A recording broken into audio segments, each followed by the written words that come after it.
నమస్తే friends, welcome back to Mani's magic channel. బాగున్నారా?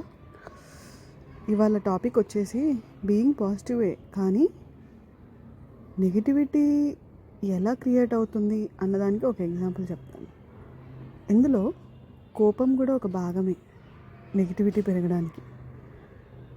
ఎలాగంటారా? అది మన వల్లే. మన వల్ల ఏం మాట్లాడుతున్నావు నువ్వు?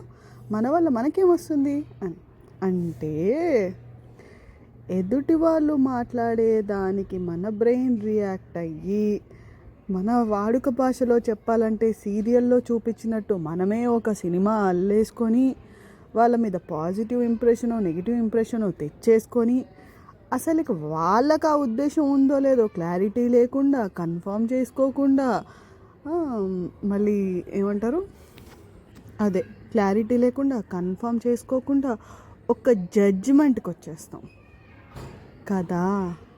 మనిషి అన్న వాళ్ళు మారుతూ ఉంటారు. ప్రతిసారి మన బాడీలో చేంజెస్ వచ్చినట్టు, సీజన్స్ చేంజ్ అయినట్టు, సమ్మర్, వింటర్, స్ప్రింగ్, రెయినీ, అలాగే మనిషిలో కూడా మార్పు వస్తుందండి. వాళ్ళ మార్పు కోసం వెయిట్ చేయకూడదు, మన మార్పు గురించి చూడాలి. జడ్జిమెంట్లో మనం ఏం చేస్తాం తెలుసా? సెల్ఫ్ లవ్ ఎక్కువైపోయి, ఎదుటివాడే తప్పు, ఎదుటివాడు నన్నే అన్నాడు, నాదే తప్పు లేదు, నేను చాలా అమాయకురాల్ని, నేను చాలా అమాయకుడిని అని ప్యాంపరింగ్ చేసుకుంటాం.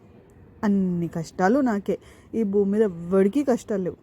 అసలు మనం కష్టపడుతున్నాం, పడట్లేదనను, బట్ మనకున్న టెక్నాలజీ ప్రకారం, మనకున్న ఫెసిలిటీస్ ప్రకారం, పాతకాలంలో ఉమెన్ అండ్ మెన్కున్న ఫెసిలిటీస్ ప్రకారం కంపేర్ చేసుకుంటే we are far better.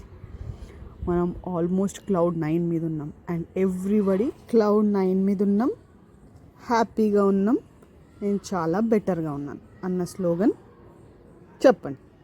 Bye bye.